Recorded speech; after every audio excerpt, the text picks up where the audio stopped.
Good morning, friends. I am sitting out here on the porch in Bellingham, Washington. We've got some coffee going, and I am going to answer all of your questions about the bikepacking race that I just did, which is called the GCOR Gravel Circumnavigation of the Olympic Route. It's technically a gravel race, but it was a mixed terrain route, all sorts of gravel, some pavement, some single track. It was a great route, 450 miles and like 42-ish thousand feet of climbing. So yeah, you guys have some questions and I'm gonna answer them. So here we go. I've got my laptop here with the questions on them, and we'll see how the audio goes here. Hopefully no more garbage trucks go by. All right. Question 1, do you wish you had front suspension? Little background to that. Let's see, it's currently been 19 days since starting the GCOR race, and I still cannot feel the ulnar half of both of my hands. So the ulnar nerve distribution in the hand comes through something called the Guillaume's Canal, not the carpal tunnel, which is here. The Guillaume's Canal is over here. Comes through and innervates these two fingers on this side, and actually a little bit of this one also. And so what happened is I have never raced a rigid bike on that rough of terrain before, or for that long. I did race road bikes early in my racing career, but that was a long time ago. I was in my mid-20s. I'm now 40, and that was hard on my hands. And so I just have like a crush injury on the ulnar nerve.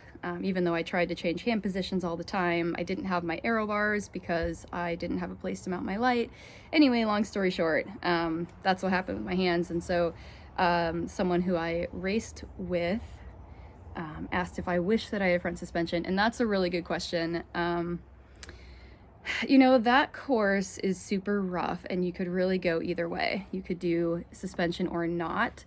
It probably would have been wise for me personally to have front suspension for that race, just because that's what I'm used to. But honestly, I really enjoy the challenge of problem solving and putting puzzle pieces together.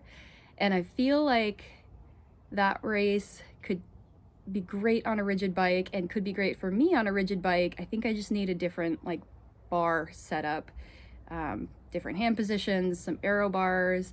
There is a company called Redshift who makes a stem that has like micro suspension with little elastomers.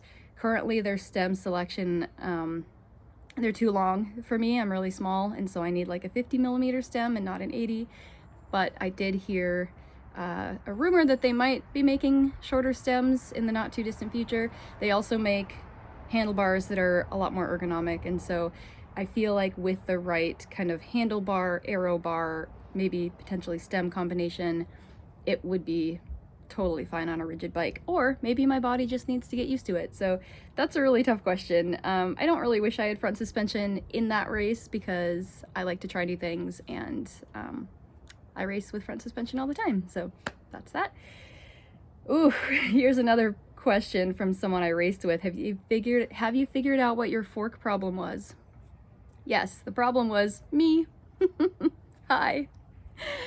I'm the problem. Yeah, I'm not gonna sing it. Anyway, it's true. I was the problem. So essentially, I built my bike the night before the race. I was still building my bike at like 11 p.m. the night before the race. I chose to do this race super last minute. I had a trip to Colorado right before for a wedding, and so I didn't get the opportunity to build my bike in advance. And so what happened is I switched my stem from the stem that came on the bike. My bike is a Rover from Revel Bikes, and it comes with an 80 millimeter stem. I swapped it out to a 40.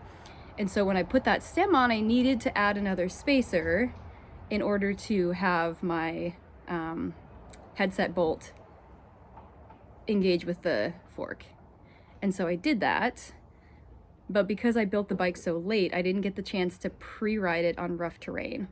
And it did grab the fork initially, but I don't think that it was actually well seated in there. And what happened is, as the race went on the first day, and we had a couple super rough descents, my headset came loose and started rattling a ton. And so I would stop like once or twice in the middle of every long descent to like tighten my headset bolt, tighten my stem bolts. I even had my wheels come loose. I had to tighten those.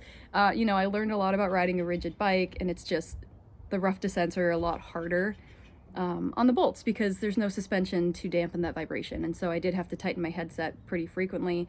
But at the end of the day, it was there was a ton of play in it because I didn't have enough spacers, and that was totally my fault. I thought it was going to be okay, but I didn't pre-ride it on rough terrain, and so that's what happened. I was like, well, my fork might just fall off my bike by the end of the race, but it didn't. It held. It was just sketchy, and it was all okay. So I am just adding a new spacer, or another spacer, and that should be totally fine. Okay, next question. How's my heart doing after pet loss? That's a very sweet question. So for those of you who don't know, just over a year ago, I lost my best friend, Cody Oates, World Traveler. He was my dog. I had him for 15 years, and he passed away last summer, just over a year ago. And gosh, it's hard, honestly, still. Like, I'm to the point where I can look at photos of him without crying, but I can't watch videos of him without crying, and I don't want to just be crying all the time, so I don't really watch videos of him yet. I'm definitely having more days than not where I don't cry these days, but I still cry about him all the time, honestly, especially when I'm in a race. Like, there's definitely at least one point in every race or adventure where I just start thinking about him, and just the like extra emotions that are flying around during these things anyway, and I start crying, and then I tell myself, okay, like, you cannot breathe if you're crying, so but it's still really hard. I miss him all the time, and I'm definitely not ready to get another dog. I probably won't get another dog for quite some time. I do have little Bailey, who is my partner Dan's dog, and having Bailey around has definitely made it easier. But it's still really tough. So thank you for that question. All right, next question is from my dear friend Naomi in Scotland, and she says, when are we getting our adventure on? She and I have been trying to plan an adventure together all year, but just hasn't happened yet. We both had some life stuff going on. She is currently renovating. She bought a house and she's renovating it. She's a total badass. So if you want to see a badass biking bitch renovating a house, follow her on Instagram at frickfrack74. Little plug for Naomi. She's amazing. Badass, super sweet, and a good bike racer. So we will get our adventure on whenever we can. Come meet me in New Zealand in January. All right, next question. Will I race the Cross Washington next year? That's a good question. So the Cross Washington happens in May. That's another bikepacking race that goes all the way across the state of Washington. This year I would have loved to race it, but I was not up here yet. I was still making my way slowly from Tucson to Washington over the course of like a month and a half, having adventures on my way. I would really like to do that race, and so I'm kind of an opportunist with races. And so I feel like if I know that I'm going to be up here, then I will definitely jump in that race. But if some other adventure comes up, then maybe I won't. So we'll see. I would like to, though. Coffee break. Okay. Next questions. How are your concussion symptoms after that big ride? Good question. So I think most of you know I had a bad concussion in October of 2020 that impacted me for a really long time. It still impacts me.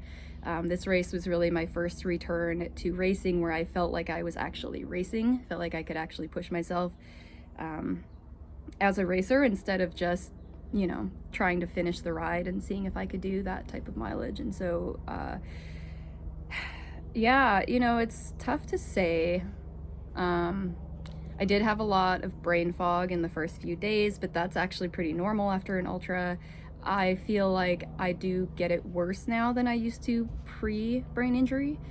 It also lasts longer. Like, my recovery is definitely longer now.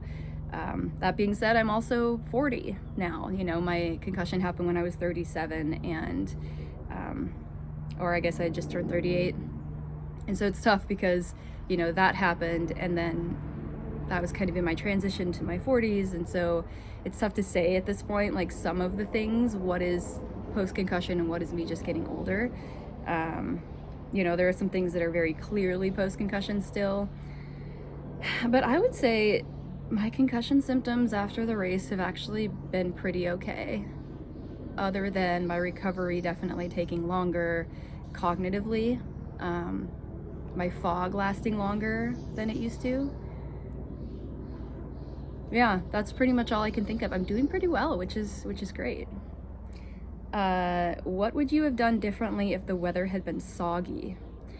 Yeah, so this question was from my dear friend Lee. She and I did a bikepacking trip on the Olympic Peninsula a couple of years back, and it was pouring rain the entire time. We did parts of the GCOR route and parts of just other stuff we pieced together, and it was just like we were soaked the entire time, and it was kind of miserable.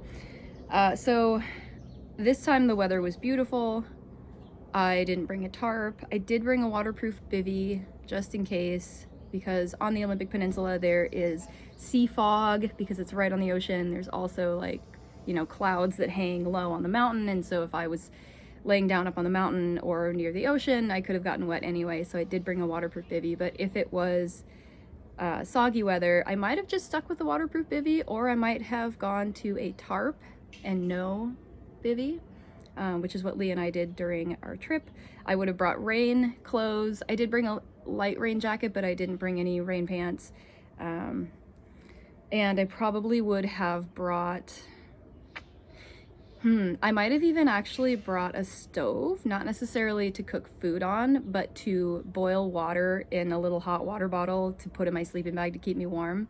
I did this in the CTR last year, and I did this in the Highland Trail in Scotland. I have a really hard time regulating temperature. That's normal for me. And so I found that it's really helpful to have a little stove and boil some water, put it in a little Nalgene, put it in my bag, because if I'm cold, I won't fall asleep. And if I'm only going to be sleeping for a few hours, I want to actually sleep. And so I might have done that. Favorite section of the course and why? So I'm a mountain biker. I'm a single track junkie. And so my favorite section of the course was the Oat Trail, the Oregon Adventure, not Oregon, where are we? Olympic. the Olympic Adventure Trail, which was 25 miles of single track, totally gravel bike friendly, not technical. You know, there are a couple things like roots and rocks here and there, but like really fun, like fast flowy single track. I love that section. It was really fun. I was a little bit afraid about my headset because of what I described before, but I just, you know, it was at the end of the race. I was going really fast. I was trying to catch Corey, Corey and I rode through the night together, and then he got away on the single track. I had to stop to fix my headset, and Corey's just really fast, and I couldn't catch him again. And so, you know, I was really racing during that section, trying to catch Corey, and I love trail, so that was my favorite course. Well, I'll go to the next question, which is, was the route a fun route? Yeah, it was really fun. The whole thing was really fun. I came into this race like not really knowing how I would feel about gravel. It's my first gravel race, and I think it helped that it was a mixed terrain race. So, you know, it wasn't just like dusty gravel roads where there's a bunch of cars coming by. That's actually the reason that I don't like gravel, is because I hate dust. But a lot of these roads, you know, there was a little bit of that, but a lot of these roads were really rough. You know, maybe like a Jeep could go on them, but they'd be going like slower than I would be going. And so I had a really good time. It was beautiful. I think just the variety of the terrain was really, like, made it really fun for me, because you never really know what's coming next, you know, and you're like, oh, is this section trail? Is this going to be super rough gravel? Is this going to be really smooth? Are we going to go fast? Are we going to go slow? Like, kind of the unknown about the mixed terrain route, that made it really fun for me. And yeah, I really, honestly, I would recommend this route to anybody, especially people I would recommend this race to people who are just getting into bikepack racing. There is one section that is a little sketchy, totally fine, but you're kind of on this little single track that was a kind of rideable, kind of not. It was very, definitely not well traveled, kind of just like trail through the grass, I guess, on the side of a mountain. And then you come to this ravine where you have to hike your bike down into the ravine. There's like a little creek flowing through there, and then you have to like get it up a cliff to get onto the other side. I did it by myself and it was fine. I'm a really small person. I'm 5'2" and I weigh like 125 pounds. And you know, my bike was pretty light compared to my mountain bike. So if I would have been riding one of my heavier bikes and was like more fully loaded, what I would have done to do it on my own would have been to take the bags off my bike, like my front roll and my seat post bag. I would have just unclipped them. The Rogue Panda Designs harness systems that I use, it's really easy to just unclip and take your bags off your bike. You don't have to take the whole harness system off. And so I would have taken my bags off, scrambled up the little cliff section, deposited the bags on the top, and then I would have been able to carry the bike up a lot more easily. That's what I would have done if I was by myself and had a mountain bike. With my gravel bike, I was able to lift the whole bike up over my head and place it kind of above the little cliff. And I just kind of like shimmied it in there and kind of anchored it down to the dirt, made sure it wasn't going to fall on my head. And then there's actually like a rope that you can hang on to when you're climbing up this cliff, because it is vertical, but it's only like the vertical section. Let's see, it was definitely over my head, but it was probably like 7 or 8 feet tall. And so, you know, I used the rope to kind of help me scramble up to where the bike was. And then I held the rope and like held the bike and kind of like awkwardly dragged the bike up the next section, which was not a cliff, but it was a really steep like dirt slope where you definitely like don't want to fall. But I just had one hand on the rope, one hand on the bike, and I just kind of awkwardly jerked the bike. And then there's one more section where you have to like lift the bike over this like kind of 3-foot ledge. And I just basically threw my bike up there and then I crawled up and it was fine. So that section, that was actually really fun for me because I like adventure riding. I've done that kind of thing a lot, not in races, but in like expeditions. It reminded me a lot of when I lived in Guatemala and used to go explore, you know, ancient Mayan trails, and that stuff would come up all the time. And so for me, when I saw that, I was like, oh, how fun. So yeah, the whole route was really fun. And other than like that section, which could definitely intimidate somebody if that's your first race, but now you know it's coming because I just told you, so it's totally fine. I think it would be a great first bikepacking race for people because you can basically ride whatever bike you have, like totally fine on like a rigid gravel bike, totally fine on a hardtail mountain bike. I probably wouldn't recommend full suspension. I don't think that's necessary, but you could ride a full suspension. You know, there are a lot of the descents that are super rough and rugged where you would like full suspension. So I think it's a really great route for somebody who wants to try a bikepacking race. I'll definitely do it again. I loved it. Okay, that was a long answer to that question. So then the next question, is it mostly rideable or is there hike-a-bike? Well, the section I just described is definitely hike-a-bike. There are a couple other sections of hike-a-bike for sure where I would guess pretty much everybody probably hiked their bike, but they were short. Like I hiked for maybe like 15 or 20 minutes on this one climb that I'm remembering that was like super rough, super loose, super steep. I was pushing, but a lot of the races that I do, I'm used to really long hike-a-bikes, like 45 minutes to potentially even 2 hours. And so 15 to 20 minutes of hike-a-bike didn't really feel like a big deal. And there were a couple short sections like that, but you know, for the most part, the route is very rideable. I hiked, I think, more than probably most people because I was geared really hard. I didn't know what I was doing, and my gravel bike came with a 42 tooth chainring, just a 1x 42 tooth chainring, which is big. And then in the back, my easiest cog was a 36. So my easiest gear combination was 42-36.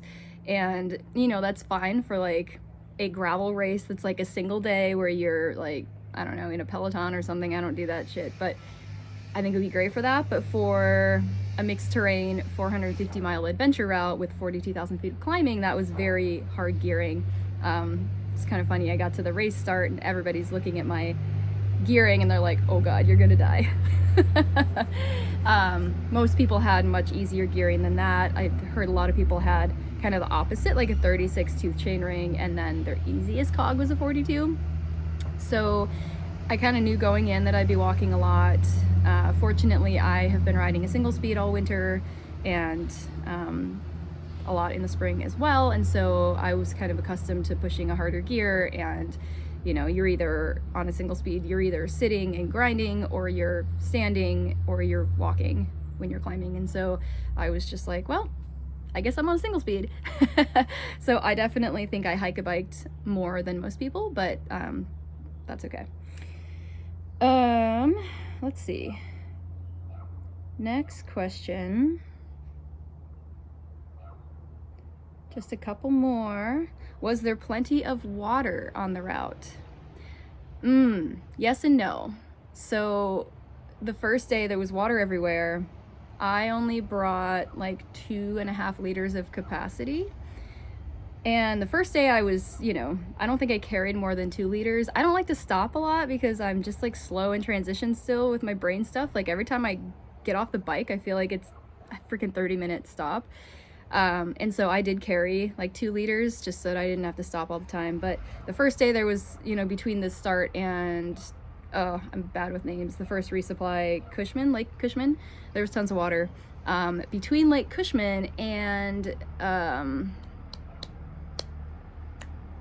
blanking on the name of their, of the next place. It was like a campground or something where there was a faucet and there was water and everything. I don't remember the name, but anyway, for quite some time there was water, but you would have to go down like a ravine in order to get it. And so, you know, this was something that I didn't really take into consideration because I'm not used to racing on the road. Like when you're on trail, like the trail goes through the woods and you're crossing creeks all the time and everything, but on the road the creeks are below you and there's a lot of culverts. And so in order to get water, I would have had to like scramble down a good ways and then scramble back up. And I didn't want to do that. And so I definitely pushed my water supply on that second day between Lake Cushman and the campground. And then again, between that campground and the next resupply, which is called Amanda Park. Ha! I got one. So that section, there was definitely less water just like available at my fingertips. That being said, you could totally scramble down into the ravine and get water. I just didn't want to. Other than that, there's water everywhere. I didn't feel like I needed more. I think if I would have had 3 liters of capacity for that section, I would have been fine, because I think, you know, both those sections took me maybe like 6 hours, 5 to 6 hours. And I tend to, like, as a rule of thumb, give myself like a half a liter an hour. Sometimes I drink more, usually I don't drink less, but that's kind of like my minimum is half liter an hour. So I think 3 liters of capacity for that section would be great. And I believe this is the last question. Do you have a recommendation for lightweight rain pants for short girls? Asked by a fellow short girl like myself. You know, what I do is I go to a like gear consignment store and I buy a pair of rain pants that are used, that look like they're in really good condition, but I'm not spending a ton of money on them. And I cut them off just below the knees and I make knickers out of them. That is what I do. I prefer that. You know, being 5'2", like most pants are too long for me and then they just get like caught up in my shoes and it's annoying. The other part of that is that when I'm riding in rain pants, if they're full length pants, I get really hot. And when I first cut off a pair of rain pants to make knickers, it was just a lot less steamy inside of there and my legs could breathe. And sure, the bottoms of my legs get wet, but that's okay. I'm okay with that. And so that's what I like to do, is just buy a pair at the thrift store, make sure they're in, you know, pretty decent condition, and then I chop them off just below the knees. That is what I do for rain pants. And actually there's one more question and it is about my hands, but I kind of already explained that whole issue. So yeah, I still can't feel these guys. I can't feel this part right here. These ones are coming back. They're constantly tingly and like a little bit numb. Like they don't feel normal, but I can feel them. These, it's very weird. I feel like I have like half of a dead hand. I was kayaking the other day and I was holding my paddle and I could only feel these fingers on the paddle, which was really strange, especially paddling whitewater. But it's fine. I mean, nerves regenerate, they come back. It just takes a really long time. So I might have a dead hand for a couple of months.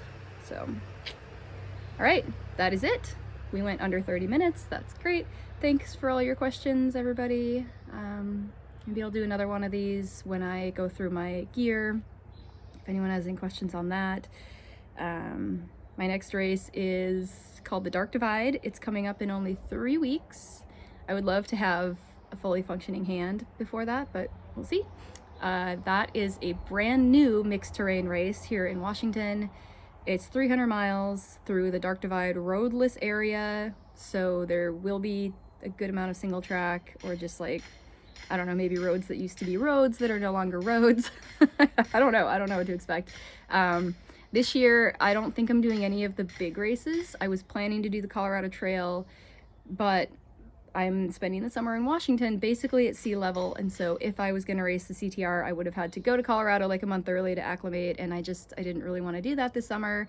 I spent all last summer in Colorado, and this year I wanted to be up in Washington, just exploring this area. It's really beautiful and really fun. I love it up here, and I wanted to do some of the local races in the Pacific Northwest, and so here I am. All right. Thank you for your questions, and let me know if you have any others based on what we just talked about. So, all right, have a wonderful day.